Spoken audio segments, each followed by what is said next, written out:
देख रहे हैं फास्ट न्यूज इंडिया और मैं आप सबके साथ नीतू सिंह। आइए आज की तमाम बड़ी खबरों पर नजर डालते हैं। किसानों का अपनी मांग को लेकर चल रहा है अनिश्चितकालीन धरना। जी हां, वाराणसी स्थित आवास विकास परिषद योजना से प्रभावित किसानों का दौलतपुर, पांडेपुर, वाराणसी में धरना अनवरत चल रहा है।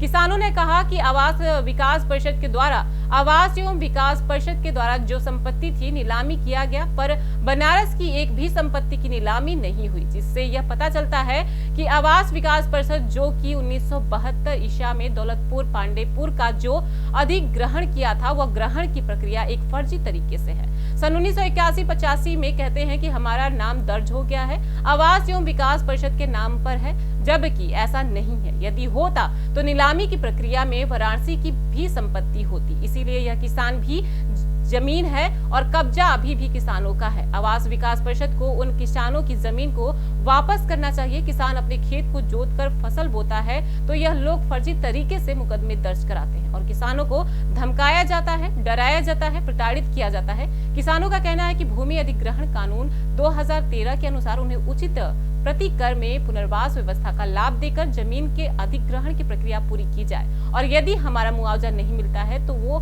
कितना भी अत्याचार करे, हम पीछे हटने वाले नहीं है।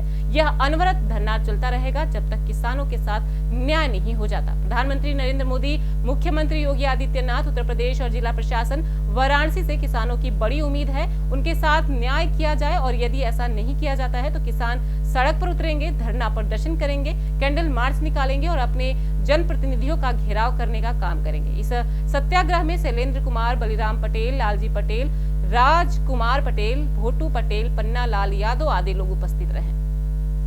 आप अपना नाम बताइए। लालजी पटेल। क्या समस्या है आप लोगों की? हमारी समस्या ये है कि हमारी ज़मीन 1972 से अधिग्रहण कर लिया गया और हमारे नाम काट कर अपना नाम चढ़ा लिए आवास विकास परिषद ने। आज तक हम लोग को पैसा नहीं दिए। विगत कितने दिनों से आप लोग यह धरना कर रहे हैं? धरना करीब आज हो गया 15 दिन। अभी तक उसके इस धरने का क्या निष्कर्ष निकला है? अभी तक कोई निष्कर्ष नहीं निकला। यह धरना कब तक आप लोग करेंगे? जब तक हमारी मांगें पूरी नहीं हो जाती। आप अपना नाम बताइए। बलिराम सिंह। क्या समस्या है आप लोगों की? समस्या ये ज़मीन है, आवास विकास में पैसा दे रहा है न। लगभग कितनी ज़मीन होगी? लगभग करीब 220 बिस्सा। क्या समस्या है उस ज़मीन पर? समस्या है कि ये आवास विकास बोलता है हमारे पास पैसा नहीं है, बगैर पैसा का ज़मीन अधिग्रहण करते हैं। यही सब इन सब पर 420 चल रहा है। आप लोग धरना विगत कितने दिनों से कर रहे हैं? करीब 5 तारीख से कर रहे हैं। आवास विकास मुर्दाबाद, हमारी मांगे पूरी करें।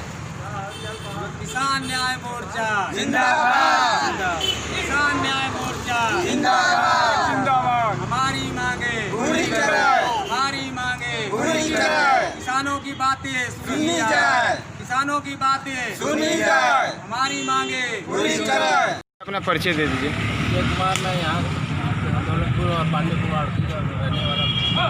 आज आप लोग धरने प्रदर्शन पे क्यों बैठे हैं, क्या कारण है? कारण यह है कि आवास विकास परिषद विभाग जो भूमि अधिग्रहित किया है सन 71 से, उसका मुआवजा, उचित मुआवजा आज तक उन्होंने 49 साल का समय पूछ लिया, अभी तक वितरित नहीं किया है।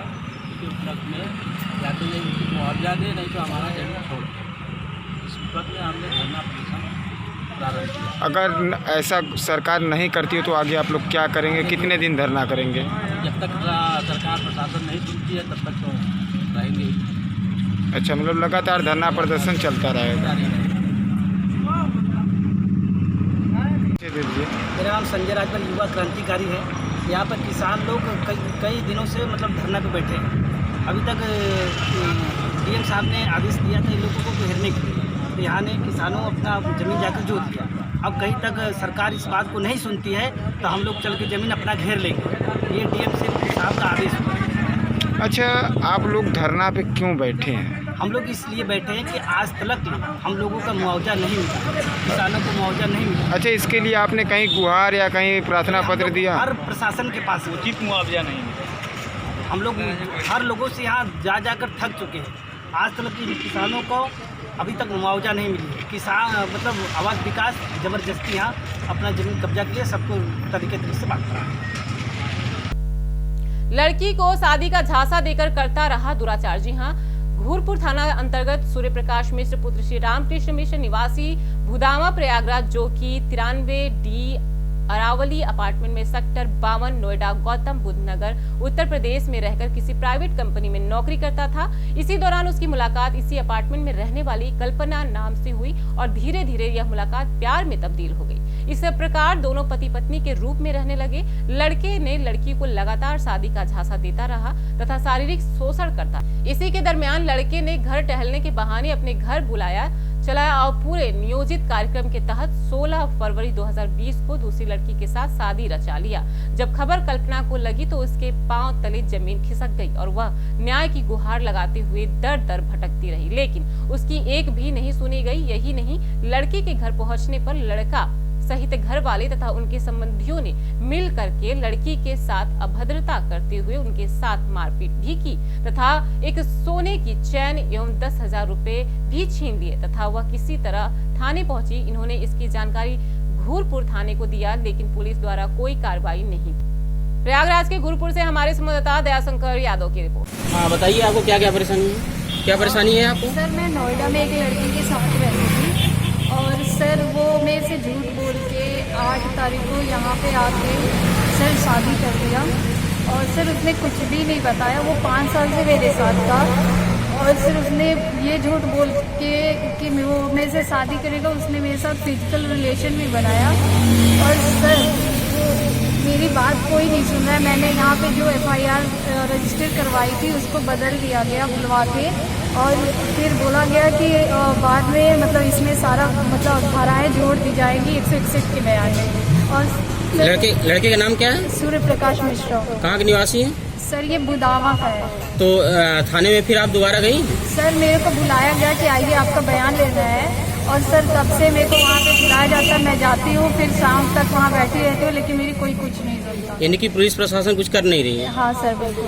तो जब दोबारा आप गई तो आपको क्या लगा कि आपके प्रति कोई रुझान ले रहे हैं कि नहीं ले रहे हैं? नहीं सर, बिल्कुल भी नहीं, बल्कि वो लोग मेरे पे हंसते भी हैं और कहते हैं कि ऐसे कैसे हो गया। और फिर से मैं SSP सर के यहाँ भी गई, वहाँ भी मेरी बात किसी ने नहीं सुनी सर। बस मुझे बुलाया जाता है, बैठाया जाता है, बस। तो क्या पुलिस वाले हंसते हैं? हाँ सर। कितना अधिक पुलिस वालों परेशान हो रही है पुलिस वालों से, और कितना आपको परेशानी हो रही है? क्या सर वो लोग मुझे मेंटली हैरेस कर रहे हैं, बस बुला रहे हैं कि लड़के से मिलो, बात करो, समझौता कर लो, लेकिन सर मुझे समझौता नहीं करना है, मुझे उसे पनिशमेंट दिलवाना है। और क्या क्या समस्याएं हैं? और क्या क्या समस्याएं हैं? सर लड़के के घर वालों की तरफ से ये है कि तुमने 5 साल तक मौज मस्ती की है, हम तुम्हें हर महीने 3-4 हज़ार रुपये दिला देंगे। और सर वो लोग ये भी बोलते हैं कि मतलब ये बाहर अगर तुमने ऐसे कुछ और किया तो हम तुम्हें जान से बर्बाद देंगे। तो लड़के से संपर्क किया आपने? हाँ सर। तो क्या बोल रहा है? सर वो हर चीज़ झूठ बोल रहा है और उसके घर वाले उसकी मतलब उसमें पूरी हेल्प कर रहे हैं। घर वाले पूरी हेल्प कर रहे हैं? हाँ। और उनके घर वाले से बात हुई है आपकी कि लड़के की क्यों लड़के से बात हुई? हाँ सर, उनके घर वालों, घर वाले का क्या कहना है? सर घर वालों का भी यही कहना है कि अब छोड़ो, अब इसकी शादी हो गई है और सब वो सब पूरा इस मामले को दबाना चाहते हैं। अच्छा, लड़के की शादी हो गई है? हाँ सर। स्वैच्छिक रक्तदान समिति ने किया रक्तदान। जी हां, बरेली में स्वैच्छिक रक्तदान समिति बरेली के तत्वाधान में IMA ब्लड बैंक में रक्तदान शिविर का आयोजन किया गया। शिविर में पांजल अग्रवाल, राहुल कपूर, हिमांशु रस्तोगी, प्रगति कटियार, राजेश सागर, हर्ष अग्रवाल आदि रक्तदान किए। इकबाल सिंह वाले ने बताया कि स्वैच्छिक रक्तदान समिति द्वारा लगातार रक्तदान करते रहते हैं, समिति द्वारा लोगों को जागरूक भी करते हैं। बरेली से हमारे संवाददाता शाहबाज बेग की रिपोर्ट। मैं इकबाल सिंह बाले, हम बरेली स्वैच्छिक रक्तदाता समिति के माध्यम से ब्लड डोनेशन करा रहे हैं और साल में एक बार तो कैंप लगता ही है हमारा, बाकी और डोनेशन लगातार होते रहते हैं। डॉक्टर अंजू उपल। रक्तदान करने से क्या कोई नुकसान है? रक्तदान करने से नुकसान तो कोई भी नहीं है, फ़ायदे ही फ़ायदे हैं। कोई भी स्वस्थ व्यक्ति 18 से 60 साल की उम्र तक रक्तदान कर सकता है और रक्तदान से जब आप रक्तदान करते हैं तो आपके शरीर में नए रक्त का संचार होता है, ब्लड प्रेशर कंट्रोल होता है और सबसे ज़्यादा होता है एक आत्मसंतुष्टि की भावना कि आपने जो दान दिया है वो किसी को जीवन दान देगा। और टेस्टिंग हो जाती है, आपने रक्तदान करा है, सारे रक्तदानों की 5 बीमारियों के लिए टेस्टिंग होती है, hepatitis B, hepatitis C, HIV, malaria, syphilis, आपका कितना हीमोग्लोबिन है, कितना ब्लड प्रेशर है, ये सारी जांचें हो जाती हैं, तो इससे आपको फ़ायदे ही होते हैं। इंसान के लिए कितने समय बाद रक्तदान करना चाहिए? 3 माह बाद पुरुषों के लिए और महिलाओं के लिए 4 माह बाद। घर में सो रही छात्रा की धारदार हथियार से अज्ञात बदमाशों ने काटी गर्दन। जी हां, बरेली में पुलिस का बदमाशों में ना तो कोई खौफ रह गया है और ना ही पुलिस जनता के बीच अपना इकबाल ही कायम कर पा रही है। बानगी देखने को मिली बरेली के थाना फरीदपुर इलाके में। यहाँ भगवंतापुर गांव में 17 साल की मंजू की हत्या की कोशिश का बेहद सनसनीखेज मामला सामने आया है। बदमाश के नापाक हौसले किस कदर बुलंद है, इसका अंदाजा इसी बात से लगाया जा सकता है कि वारदात बीती रात 2 बजे तक अंजाम दी गई है, जबकि लड़की अपने परिवार संग घर में सो रही थी। आरोपी लड़की को मृत समझकर वहां से निकल गया। सुबह परिजनों ने लड़की को लहूलुहान हालत में देखा तो फौरन जिला अस्पताल में भर्ती कराया। फिलहाल गंभीर हालत में पीड़िता का इलाज जारी है। हर वारदात की तरह इस बार भी पुलिस लकीर पीटती नजर आ रही है। बरेली से हमारे संवाददाता शाहबाज बेग की रिपोर्ट। सर, नाबालिग छात्रा है, उसकी गर्दन रात में किसी अज्ञात व्यक्ति ने काटी, क्या मामला है? घर में कुछ अज्ञात व्यक्ति घुस आए थे, घर में जाग हो गई तो धक्का मुक्की में इसके गले पर चोट लग गई लड़की के। मुकदमा लिख लिया गया है, पहचान करके अभियुक्तों की कार्रवाई की जाएगी। क्या नाम है आपका? जी, मेरा नाम अजय कुमार। क्या मामला था, पूरी घटना? ये हमारी भांजी हैं, भगवंतापुर में रहती हैं और इनके पिताजी भी थे, सब लोग घर पे थे। बाहर ये लेटी हुई थी बरामदे में, तो कोई व्यक्ति आया, लड़का एक, उसने मतलब रुमाल इनके चेहरे पे डाल के मुंह पकड़ लिया, दबा लिया और गर्दन पे चाकू ब्लेड क्या था वो रख के खींच के मारा होगा। इन्होंने ऐसे ऐसे करा होगा तो वो यहाँ पर बैठ गया। उसके बाद इन्हें इतना ध्यान है कि उसने जब उंगली डाली थी उसमें वो करता रहा, वो खून निकला होगा, घबरा के वो भागे, वो समझा होगा ख़त्म हो गई है अब। फिर उसके बाद जब हम लोग सुबह को उठे और इनसे शायद उससे पहले ये भी कहा था कि मैं तुझे जान से मार दूंगा, ये वो, तू मेरी नहीं हुई तो किसी की नहीं हुई, तो ये शादी तय हो गई।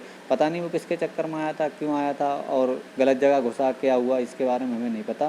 फिलहाल उसके बाद वो चला गया। सुबह ये हम लोगों को मतलब बिल्कुल बेहोश में मिली। जब उठाया तब हम फिर सीधे फरीदपुर लेके आए थाने से फिर डिस्ट्रिक्ट से फिर बरेली आ गए। इतना हुआ था। कैसी कंडीशन जी, हालात कैसे हैं इस टाइम तो फिलहाल कुछ ठीक हैं, लेकिन जख्म ज़्यादा है, कुछ जख्म बहुत ही है। जी,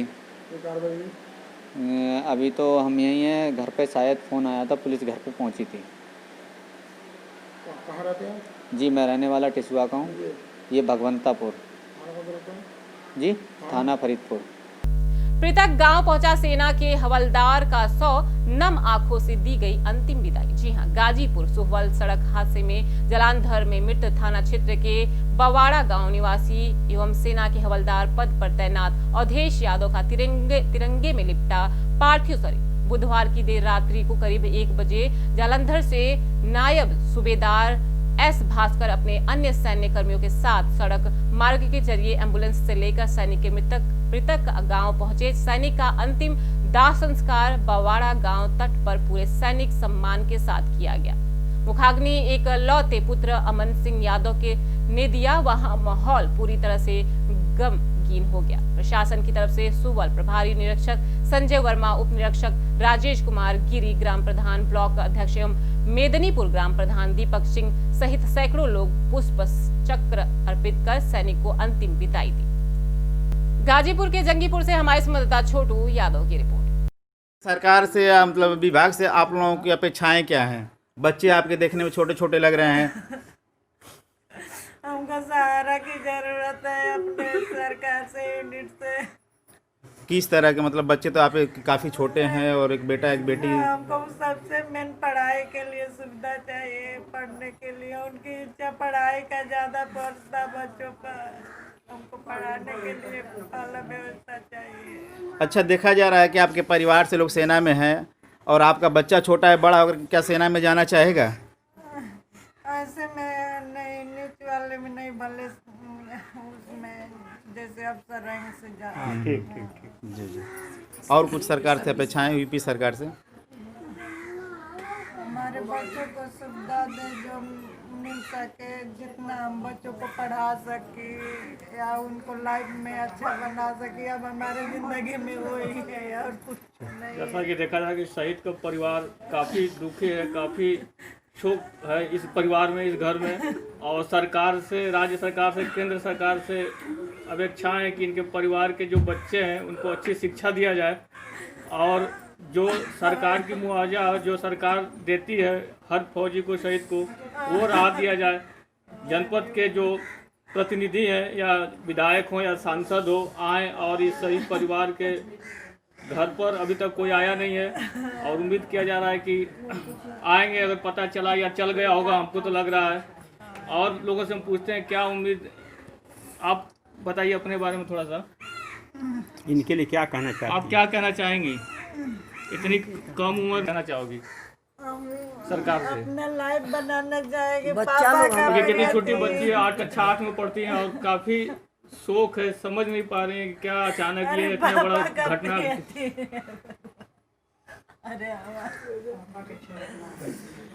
जो देखा जा रहा है शहीद का पार्थिव शरीर आया हुआ है सर, तो आपको जिम्मेदारी मिली थी, कैसे क्या हुआ था वहाँ पे घटना? सर इन्होंने हमारा ड्यूटी के दौरान इन्होंने काम के लिए यूनिट के लिए आए थे। उस वक्त में जो रोड पे जो ट्रेलें खड़ी की है उनका दिख नहीं पाया, क्या पता नहीं, हमने भी देखा नहीं। लेकिन जो वहाँ पे जो ट्रक खड़ी है वो अंधेरा में था, वो सुबह मॉर्निंग का टाइम था। जैसे यूनिट का टाइमिंग भी हमारा मॉर्निंग शुरू हो जाती है, उस वक्त जो घर से निकला उसको घटना ये हुआ कि रोड पे जो देख नहीं पाया, इस कारण से ये 2 व्हीलर में गाड़ी से एक्सीडेंट। तो मौके पे डेथ हो गई या मतलब हॉस्पिटल में इलाज के दौरान? मौका पे डेथ नहीं हुआ, वहाँ से जो हमारे जवान उनके पीछे भी थी गाड़ी पे, उन्होंने देखा कि कोई गिरा हुआ, फिर उनको देखा कि कोई गिरा हुआ कौन है, फिर देखा तो अपना यूनिट का, उनको देखा वो उस समय में कुछ जिंदा था। बात तो ठीक से नहीं हो पाई, लेकिन उसका देखते तुरंत तो उनको वो हमारे बगल में एमएच है, उनको एमएच में लेके गए हॉस्पिटल में, वहाँ से इलाज करवाया। अच्छा सर, ये बताएं अभी तक सरकार और विभाग की तरफ से परिजनों को क्या कुछ मिला है लाभ? हाँ, सब कुछ कार्रवाई इनका जो भी गवर्नमेंट का जो चल रहा है वो हमारा पूरा यूनिट का तरफ से सभी कर रहे हैं, कोई उसमें वही नहीं है, क्योंकि ये ड्यूटी दौरान हंसता हुआ कोई हमारा यूनिट का तरफ से कोई जवान का कोई काम नहीं। ठीक है, धन्यवाद। ये थे अभी की कुछ खास खबरों के लिए लगातार आप बने रहिए हमारी फास्ट न्यूज इंडिया के साथ। तब तक के लिए मुझे दीजिए इजाजत।